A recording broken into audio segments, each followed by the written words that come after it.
Stave 4, The Last of the Spirits. The phantom slowly, gravely, silently approached. When it came near him, Scrooge bent down upon his knee, for in the very air through which the spirit moved, it seemed to scatter gloom and mystery. It was shrouded in a deep black garment, which concealed its head, its face, its form, and left nothing of it visible save one outstretched hand. But for this it would have been difficult to detach its figure from the night, and separate it from the darkness by which it was surrounded. He felt that it was tall and stately when it came beside him, and that its mysterious presence filled him with a solemn dread. He knew no more, for the spirit neither spoke nor moved. "I am in the presence of the ghost of Christmas yet to come," said Scrooge. The spirit answered not, but pointed onward with its hand. "You are about to show me shadows of the things that have not happened, but will happen in the time before us," Scrooge pursued. "Is that so, spirit?" The upper portion of the garment was contracted for an instant in its folds, as if the spirit had inclined its head. That was the only answer he received. Although well used to ghostly company by this time, Scrooge feared the silent shape so much that his legs trembled beneath him, and he found that he could hardly stand when he prepared to follow it. The spirit paused a moment, as observing his condition and giving him time to recover. But Scrooge was all the worse for this. It thrilled him with a vague, uncertain horror to know that behind the dusky shroud there were ghostly eyes intently fixed upon him, while he, though he stretched his own to the utmost, could see nothing but a spectral hand and one great heap of black.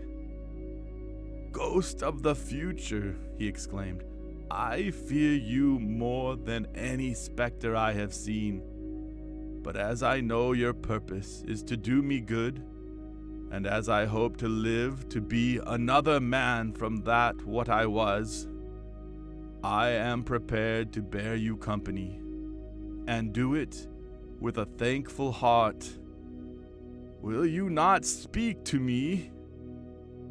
It gave him no reply. The hand was pointed straight before them. "Lead on," said Scrooge. "Lead on. The night is waning fast, and it is precious time to me, I know. Lead on, spirit." The phantom moved away as it had come towards him. Scrooge followed in the shadow of its dress, which bore him up, he thought, and carried him along. They scarcely seemed to enter the city, for the city rather seemed to spring up about them and encompass them of its own act. But there they were, in the heart of it, on 'change amongst the merchants, who hurried up and down, and chinked the money in their pockets, and conversed in groups, and looked at their watches, and trifled thoughtfully with their great gold seals, and so forth, as Scrooge had seen them often. The spirit stopped beside one little knot of businessmen. Observing that the hand was pointed to them, Scrooge advanced to listen to their talk. "No," said a great fat man with a monstrous chin. "I don't know much about it either way. I only know he's dead." "When did he die?" inquired another. "Last night, I believe." "Why, what was the matter with him?" asked a third, taking a vast quantity of snuff out of a very large snuff box. "I thought he'd never die." "God knows," said the first with a yawn.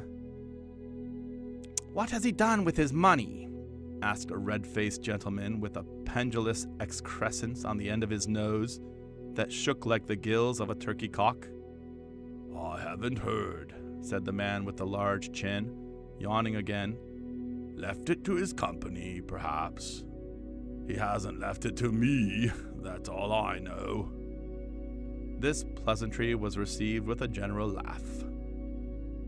"It's likely to be a very cheap funeral," said the same speaker, "for upon my life, I don't know of anybody to go to it. Suppose we make up a party and volunteer." "I don't mind going if a lunch is provided," observed the gentleman with the excrescence on his nose. "But I must be fed, if I make one." Another laugh. "Well, I am the most disinterested among you, after all," said the first speaker, "for I never wear black gloves, and I never eat lunch, but I'll offer to go, if anybody else will.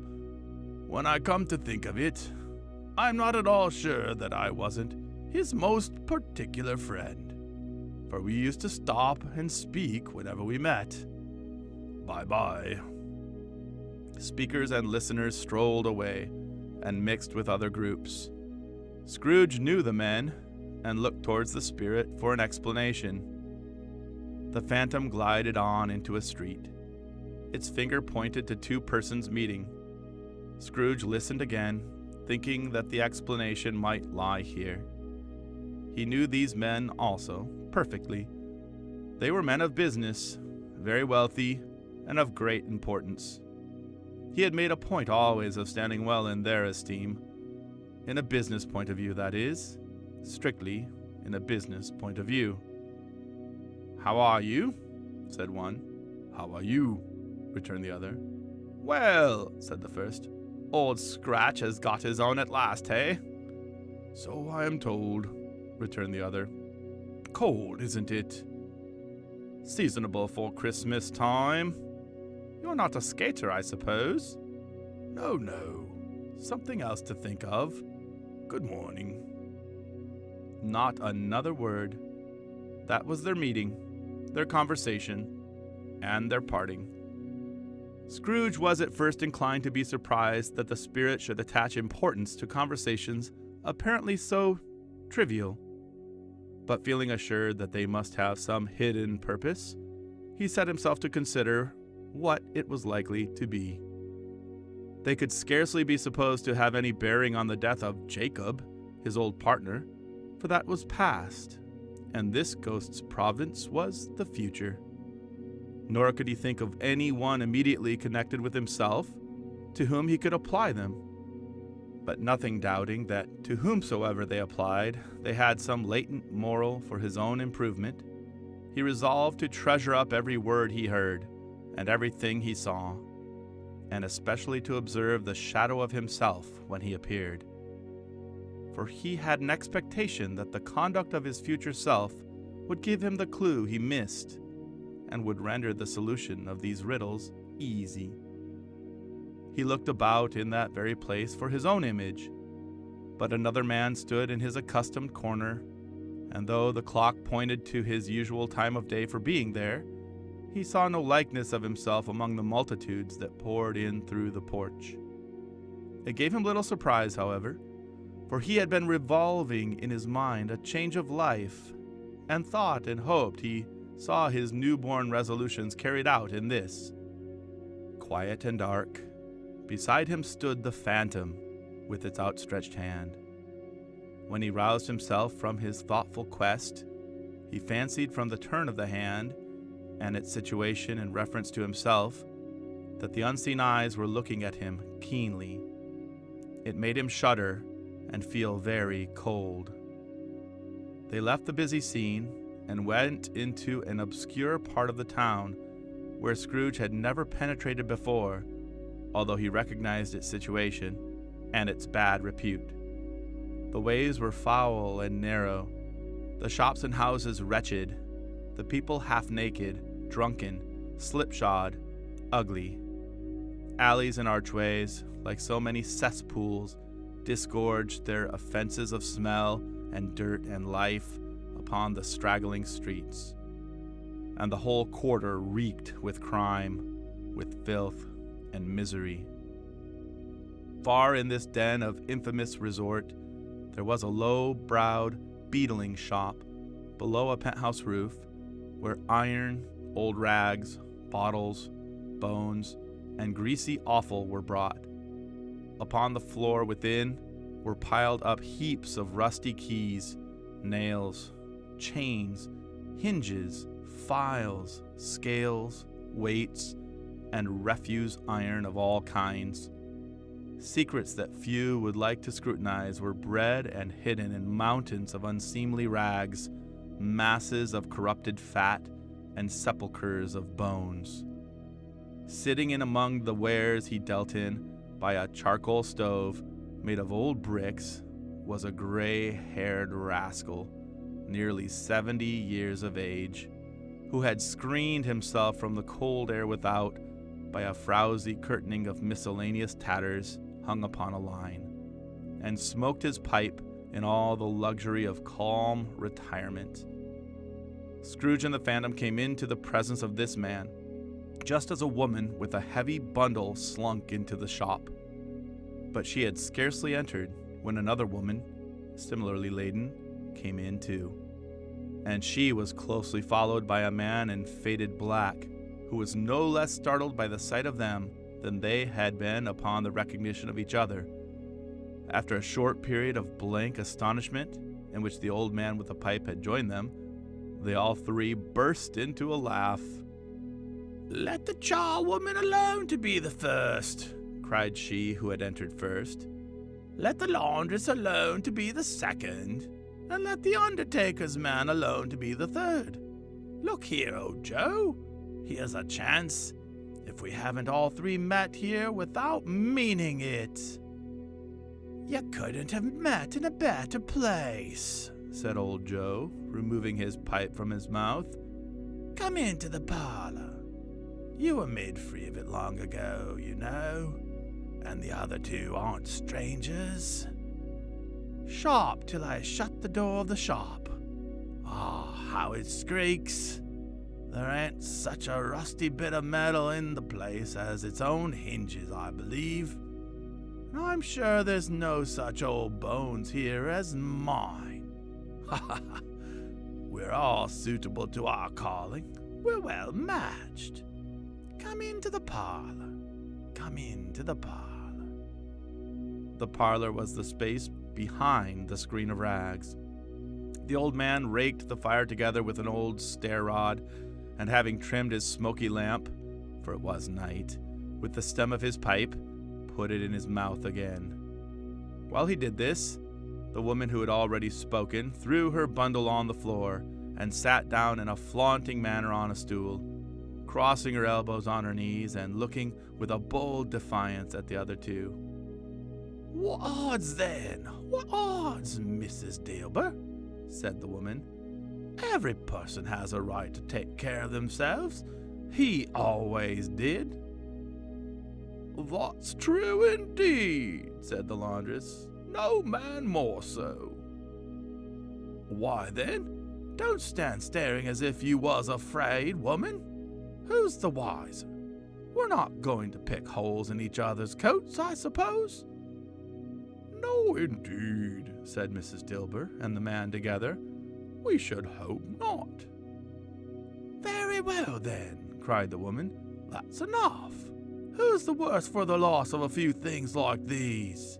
Not a dead man, I suppose?" "No, indeed," said Mrs. Dilber, laughing. "If he wanted to keep 'em after he was dead, a wicked old screw," pursued the woman, "why wasn't he natural in his lifetime? If he had been, he'd have had somebody to look after him when he was struck with death, instead of lying gasping out his last there, alone, by himself." "It's the truest word that ever was spoken," said Mrs. Dilber. "It's a judgment on him." "I wish it was a little heavier judgment," replied the woman. "And it should have been, you may depend on it, if I could have laid my hands on anything else. Open that bundle, old Joe, and let me know the value of it. Speak out plain. I'm not afraid to be the first, nor afraid for them to see it. We knew pretty well that we were helping ourselves before we met here, I believe. It's no sin. Open the bundle, Joe." But the gallantry of her friends would not allow of this, and the man in faded black, mounting the breech first, produced his plunder. It was not extensive. A seal or two, a pencil case, a pair of sleeve buttons, and a brooch of no great value were all. They were severally examined and appraised by old Joe, who chalked the sums he was disposed to give for each upon the wall, and added them up into a total when he found there was nothing more to come. "That's your account," said Joe, "and I wouldn't give another sixpence if I was to be boiled for not doing it. Who's next?" Mrs. Dilber was next. Sheets and towels, a little wearing apparel, 2 old-fashioned silver teaspoons, a pair of sugar tongs, and a few boots. Her account was stated on the wall in the same manner. "I always give too much to ladies. It's a weakness of mine, and that's the way I ruin myself," said old Joe. "That's your account. If you asked me for another penny and made it an open question, I'd repent of being so liberal and knock off half a crown." "And now undo my bundle, Joe," said the first woman. Joe went down on his knees for the greater convenience of opening it, and having unfastened a great many knots, dragged out a large and heavy roll of some dark stuff. "What do you call this?" said Joe. "Bed curtains." "Ah," returned the woman, laughing and leaning forward on her crossed arms. "Bed curtains! You don't mean to say you took 'em down, rings and all, with him lying there?" said Joe. "Yes, I do," replied the woman. "Why not?" "You were born to make your fortune," said Joe, "and you'll certainly do it." "I certainly shan't hold my hand when I can get anything in it by reaching it out, for the sake of such a man as he was, I promise you, Joe," returned the woman coolly. "Don't drop that oil upon the blankets now." "His blankets?" asked Joe. "Whose else do you think?" replied the woman.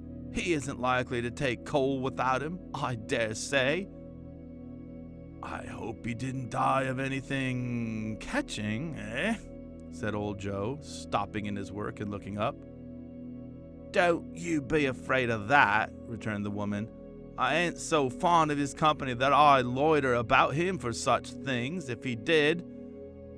You may look through that shirt till your eyes ache, but you won't find a hole in it, not a threadbare place. It's the best he had, and a fine one, too. They'd have wasted it if it hadn't been for me." "What do you call wasting of it?" asked old Joe. "Putting it on him to be buried in, to be sure," replied the woman with a laugh. "Somebody was fool enough to do it, but I took it off again. If calico ain't good enough for such a purpose, it ain't good enough for anything. It's quite as becoming to the body. He can't look uglier than he did in that one."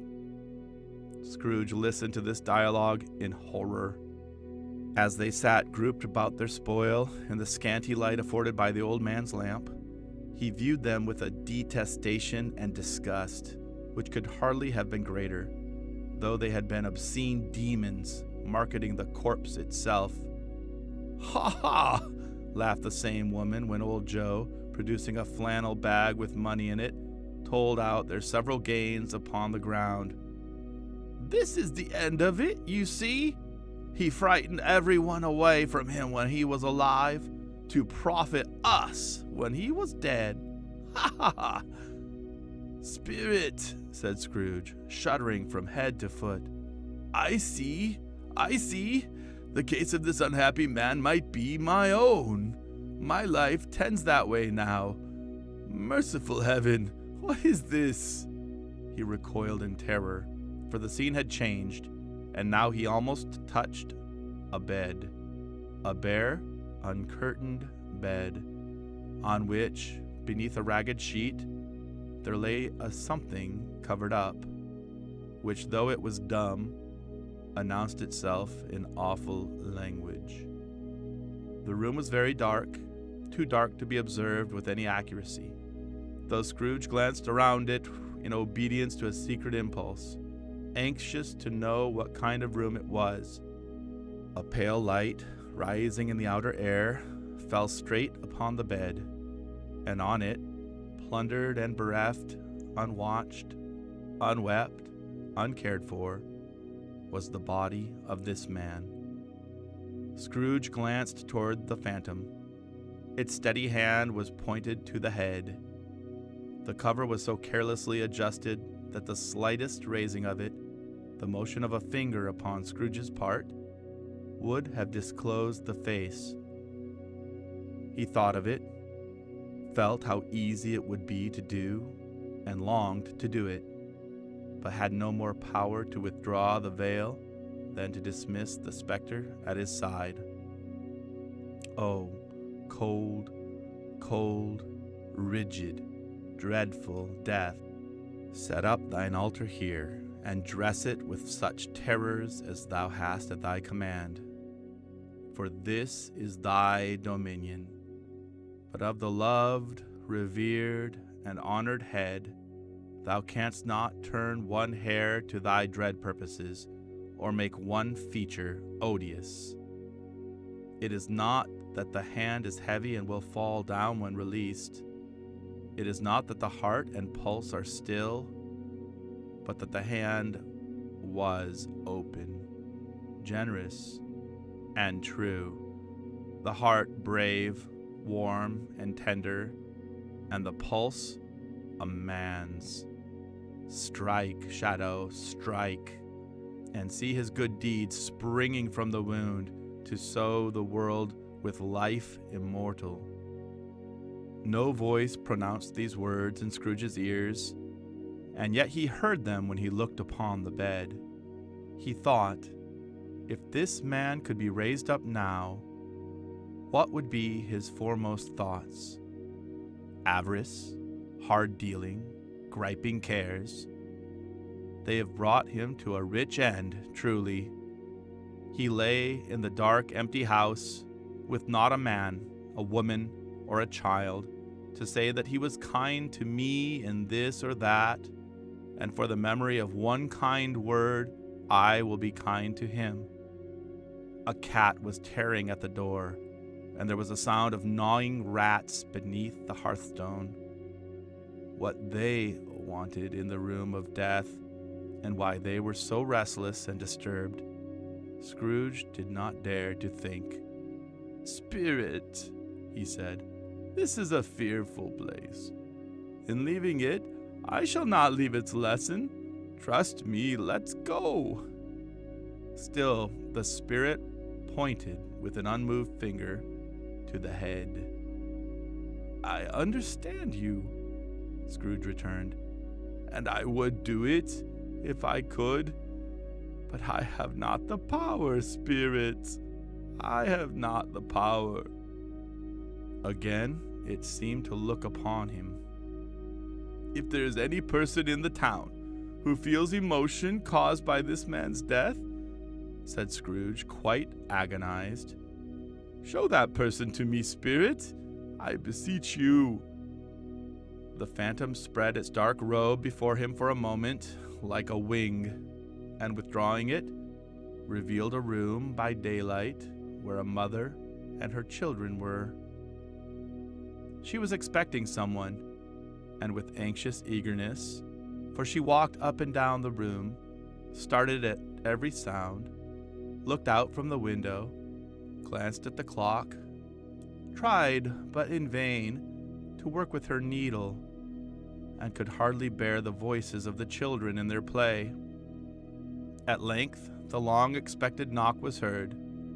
She hurried to the door and met her husband, a man whose face was careworn and depressed, though he was young.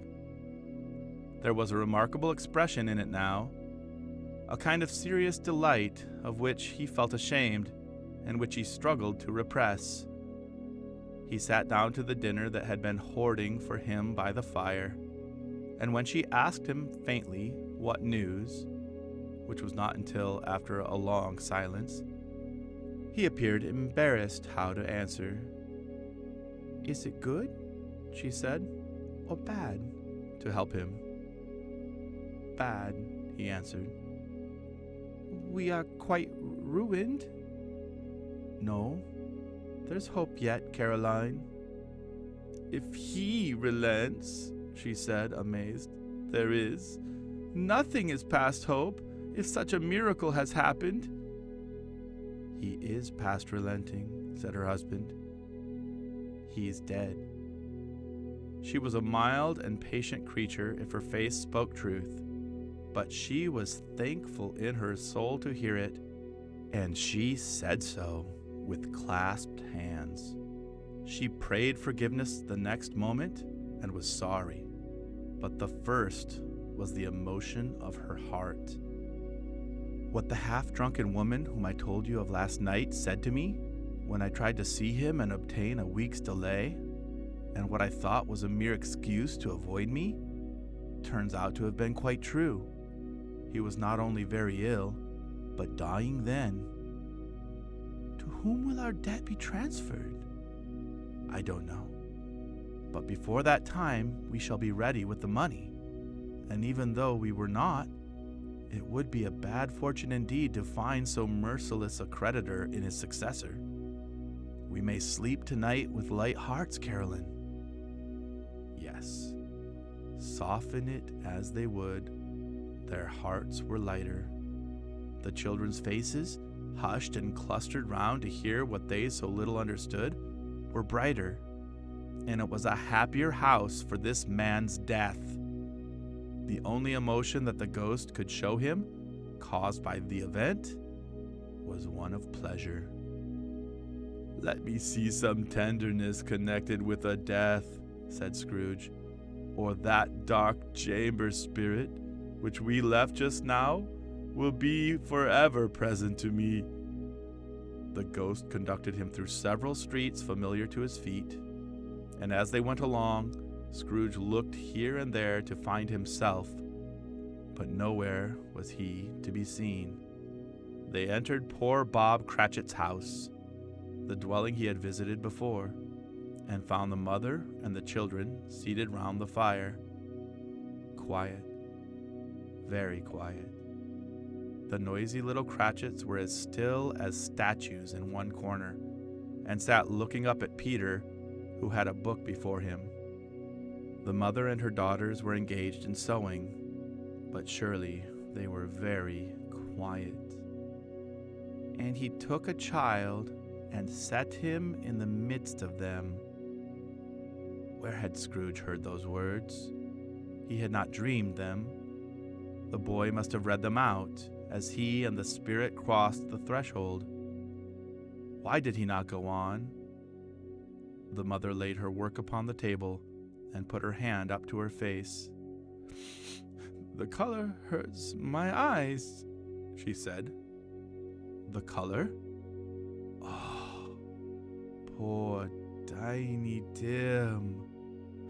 They're better now again," said Cratchit's wife. "It makes them weak by candlelight, and I wouldn't show weak eyes to your father when he comes home for the world. It must be near his time." "Past it, rather," Peter answered, shutting up his book. "But I think he has walked a little slower than he used to, these few last evenings, Mother." They were very quiet again. At last she said, in a steady, cheerful voice that only faltered once, I have known him to walk with Tiny Tim upon his shoulder very fast indeed." "And so have I," cried Peter, "often." "And so have I," exclaimed another. So had all. "But he was very light to carry," she resumed, intent upon her work, "and his father loved him so that it was no trouble. And there's your father at the door." She hurried out to meet him, and little Bob and his comforter, he had need of it, poor fellow, came in. His tea was ready for him on the hob, and they all tried who should help him to it most. Then the two young Cratchits got upon his knees and laid, each child, a little cheek against his face, as they said, "Don't mind it, father. Don't be grieved." Bob was very cheerful with them, and spoke pleasantly to all the family. He looked at the work upon the table, and praised the industry and speed of Mrs. Cratchit and the girls. They would be done long before Sunday, he said. "Sunday? You went today then, Robert?" said his wife. "Yes, my dear," returned Bob. "I wish you could have gone. It would have done you good to see how green a place it is. But you'll see it often. I promised him that I would walk there on a Sunday." "My little child," cried Bob. "My little child." He broke down all at once. He couldn't help it. If he could have helped it, he and his child would have been farther apart, perhaps, than they were. He left the room and went upstairs into the room above, which was lighted cheerfully and hung with Christmas. There was a chair set close beside the child, and there were signs of someone having been there lately. Poor Bob sat down in it, and when he had thought a little and composed himself, he kissed the little face.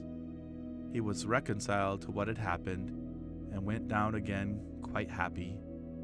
They drew about the fire and talked, the girls and mother working still. Bob told them of the extraordinary kindness of Mr. Scrooge's nephew, whom he had scarcely seen but once, and who, meeting him in the street that day, and seeing that he looked just a little down, you know, said Bob, inquired what had happened to distress him.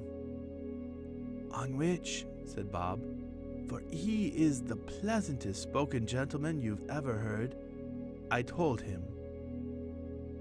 'I'm heartily sorry for it, Mr. Cratchit,' he said, 'and heartily sorry for your good wife.' By the by, how he ever knew that, I don't know." "Knew what, my dear?" "Why, that you were a good wife," replied Bob. "Everybody knows that," said Peter. "Very well observed, my boy," cried Bob. "I hope they do." "Heartily sorry," he said, "for your good wife. If I can be of service to you in any way," he said, giving me his card, "that's where I live. Pray come to me."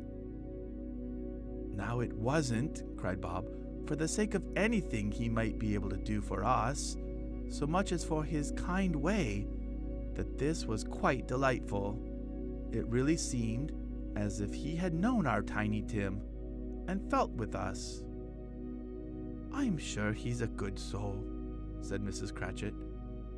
"You would be surer of it, my dear," returned Bob, "if you saw and spoke to him.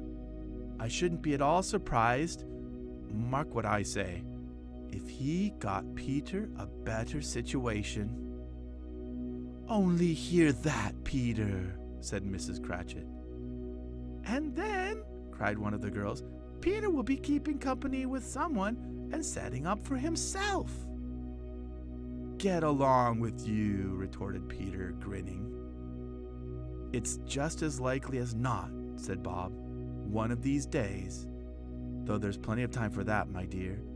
But however and whenever we part from one another, I am sure we shall none of us forget poor Tiny Tim. Shall we?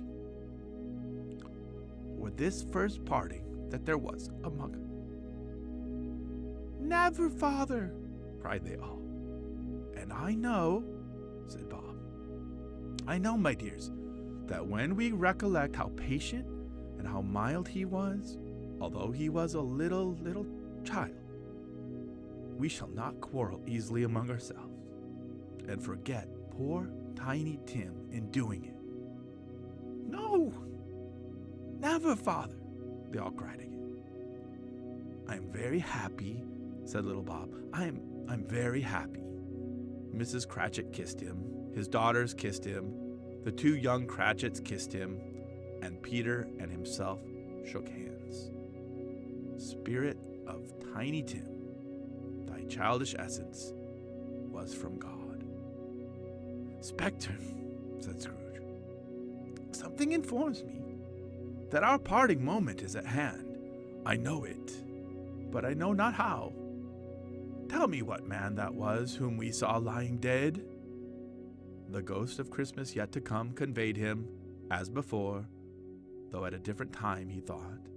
Indeed, there seemed no order in these later visions, save that they were in the future, into the resorts of businessmen, but showed him not himself.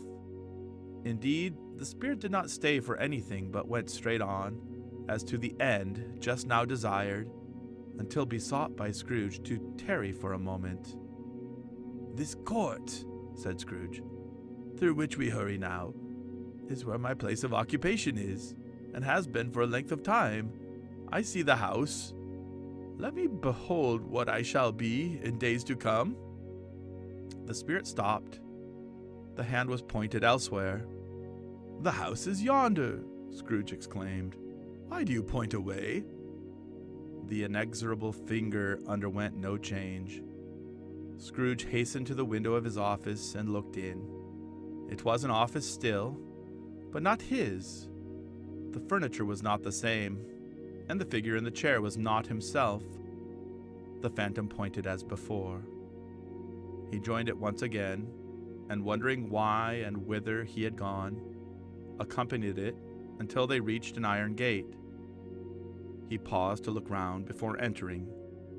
A churchyard. Here, then, the wretched man whose name he had now to learn lay underneath the ground. It was a worthy place, walled in by houses, overrun by grass and weeds, the growth of vegetation's death, not life, choked up with too much burying, fat with repleted appetite. A worthy place. The spirit stood among the graves and pointed down to one. He advanced towards it, trembling. The phantom was exactly as it had been, but he dreaded that he saw new meaning in its solemn shape. Before I draw nearer to that stone to which you point, said Scrooge, answer me one question. Are these the shadows of the things that will be, or are they shadows of things that may be only? Still the ghost pointed downward to the grave by which it stood.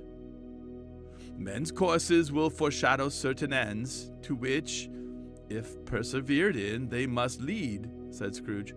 But if the courses be departed from, the ends will change. Say it is thus, with what you show me. The spirit was immovable as ever.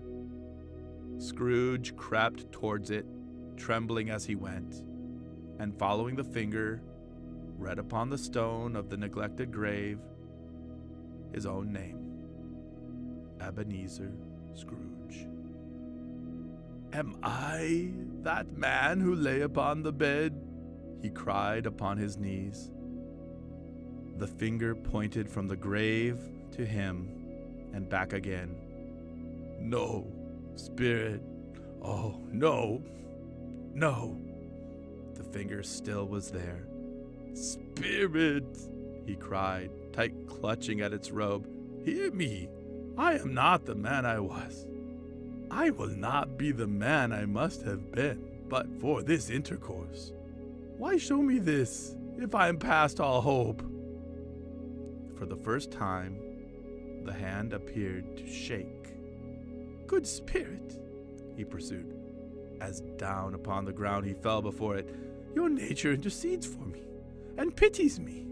Assure me that I yet may change these shadows you have shown me by an altered life. The kind hand trembled. I will honor Christmas in my heart, and try to keep it all the year. I will live in the past, the present, and the future. The spirits of all three shall strive within me. I will not shut out the lessons that they teach. Oh, tell me that I may sponge away the writing on this stone." In his agony, he caught the spectral hand. It sought to free itself, but he was strong in his entreaty and detained it. The spirit, stronger yet, repulsed him. Holding up his hands in a last prayer to have his fate reversed, he saw an alteration in the phantom's hood and dress. It shrunk, collapsed, and dwindled down into a bedpost.